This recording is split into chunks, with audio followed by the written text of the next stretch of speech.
Qual a relação entre tomadas de decisões inteligentes e a ciência? De forma mais específica, a metodologia da ciência. Olá, meu nome é Paulo Camargo e este é o curso Tomada de Decisão Baseada em Evidências. Nós temos boas evidências, como este artigo aqui, demonstrando que o simples conhecimento dos principais fatos científicos não exime o indivíduo de acreditar em práticas pseudocientíficas, como evidente.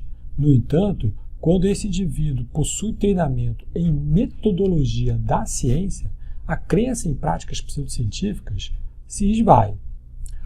Isso nos leva a concluir que a capacidade de entender como a ciência é feita, de como se chegam aos seus resultados, é mais importante do que conhecer o fato científico em si. O conhecimento da metodologia leva ao desenvolvimento do pensamento crítico, do cuidado e da prevenção. Essas atitudes são a base da tomada de decisão inteligente. As evidências são a matéria-prima do método para distinguir aquilo que é real daquilo que não é. Em outras palavras, há uma demanda por verificação, ou seja, o processo de obtenção de evidências. Confrontar, testar, estressar modelos idealizados com a realidade. Argumentos da autoridade, ou seja, acreditar em algo só porque alguém disse, tem pouca utilidade para a ciência, por mais prestígio que o emissor possa ter. Em outras palavras, o critério da verdade é a evidência. A verdadeira autoridade na ciência é a evidência material. Mas é importante que se diga que as evidências não são todas iguais. A metodologia da ciência é um guia suficientemente genérico para ser aplicado em praticamente todas as áreas do conhecimento. As técnicas e os detalhes da metodologia são determinados de acordo com as circunstâncias e com a natureza intrínseca da área. O uso de metodologias robustas e com experimentos bem controlados leva, consequentemente, às evidências mais fortes do que outras. Cabe ao ser humano fazer uma avaliação criteriosa na hora de ponderar essas evidências disponíveis. Daí observamos recentemente o surgimento de uma tendência nesse sentido, de usar evidências para a tomada de decisões mais inteligentes. Essa é a prática baseada em evidências, ou PBE. É um movimento que começou na medicina em 1992 e se estendeu por várias outras áreas do conhecimento, como enfermagem, farmácia, nutrição, odontologia, conservação de energia, educação, policiamento e até na filantropia.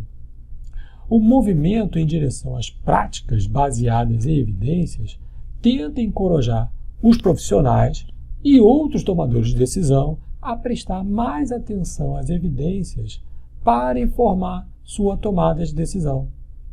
Mas como assim? Os profissionais não usavam evidência para julgar e tomar decisão? Pois é, em resposta curta, não. Durante muito tempo, os profissionais basearam suas práticas em conhecimentos derivados da experiência, transmitida na forma de tradição. Muitas dessas práticas não foram justificadas por evidências, o que às vezes permitiu o charlatanismo e o baixo desempenho. Mesmo quando o charlatanismo aberto não está presente, a qualidade e a eficiência das práticas baseadas na tradição podem não ser ótimas. À medida que o método científico se tornou cada vez mais reconhecido como um meio sólido para distinguir o verdadeiro do falso, as práticas baseadas em evidências tornaram-se cada vez mais adotadas.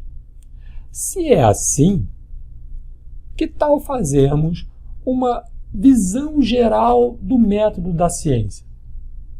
Vamos começar com uma pergunta tão fundamental quanto simples. Como sabemos se algo é verdade? Este é o pilar básico da ciência, a dúvida. É porque temos dúvidas que fazemos ciência. A dúvida é o motor impulsionador para se fazer ciência. E esse é o dilema da ciência. Ela sempre estará no limite do que se conhece, do que não se conhece. O que está se tentando fazer é avançar essa fronteira, ou seja, ampliar o conjunto do que é conhecido. Uma vez tendo uma boa e honesta pergunta a respeito de como a natureza funciona, acionamos o método da ciência para respondê-la. O passo seguinte é formular uma hipótese que responderá essa pergunta. Em seguida, buscar as evidências. Essas evidências podem ser obtidas de várias maneiras, mas as duas formas mais comuns são pela observação simples da natureza, com ou sem a ajuda de dispositivos que ampliam a nossa capacidade de observação, por exemplo, como lá na luneta de Galileu, ou por experimentos controlados. Os estudos observacionais não realizam intervenção, isto é, coletam dados tais quais se apresentam. Esse método é usado quando há impossibilidade de se executar um experimento controlado. Veja, por exemplo, o caso da astronomia e da cosmologia. Essas áreas do conhecimento foram construídas com base na observação dos astros por diversas técnicas. Além disso, muitos estudos com os seres humanos são observacionais, como na epidemiologia, porque, afinal, seria antiético, por exemplo, expor deliberadamente uma população a um patógeno para estudar o seu comportamento. No entanto, esses estudos sofrem muito com os problemas das variáveis de confusão ou variáveis ocultas que contaminam a análise dos resultados. Na verdade, a finalidade dos estudos observacionais é gerar hipóteses que deveriam ser testadas em um experimento. O padrão ouro de obtenção de evidências robustas e confiáveis é a realização de um experimento bem controlado, quando uma variável estudada sofre uma intervenção enquanto todas as outras são mantidas constantes. De posse das evidências, alimenta-se um processo de análise, isto é, confrontação das ideias ou hipóteses com as evidências. No final, teremos a resposta se as hipóteses propostas responderam à questão. Em caso afirmativo, uma nova relação de causa e efeito foi encontrada. Qualquer estudo científico tem por ambição descobrir essas relações de causa e efeitos verdadeiras, por meio dessas relações que se podem explicar tanto o passado como prever o futuro. Prevendo-se o futuro, permite justamente a construção de bens e serviços que facilitam e melhoram a vida dos seres humanos. Essas relações são empacotadas na forma de leis e teorias. Urge-se a necessidade de publicá-la. A publicação é um ato de responsabilidade com a humanidade. Afinal, a ciência é um bem universal. Portanto, a publicação é o resultado final da ciência. A criação de leis e teorias é o seu objetivo final. Não há nada além, a não ser que novas evidências venham à tona ou novas leis e teorias substituam as existentes, por serem mais aderentes à realidade, digamos.